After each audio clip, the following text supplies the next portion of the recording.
اللہ سے ڈرو.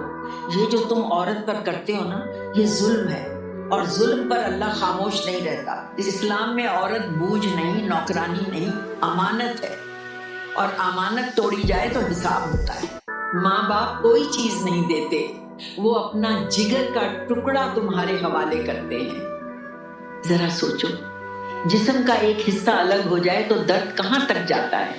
وہی درد ان ماں باپ کے دل میں ہوتا ہے. وہ لڑکی جو ہنستی تھی، جو خواب دیکھتی تھی، تم نے اسے خاموش قبر بنا دیا. اتنا بوجھ ڈالا کہ وہ ہنسنا بھول گئی، اتنی ذمہ داریاں ڈالی کہ وہ عورت نہیں، مشین بن گئی. وہ بول نہیں سکتی کیونکہ اجازت نہیں، وہ رو نہیں سکتی کیونکہ بدنامی ہے. ماں باپ کو نہیں بتاتی کہ دل ٹوٹ جائیں گے، بہن بھائیوں کو نہیں بتاتی کہ بوجھ نہ بن جائے، معاشرے کو تو کچھ بھی نہیں بتاتی، کیونکہ یہ معاشرہ زندہ عورت نہیں، چپ عورت چاہتا ہے.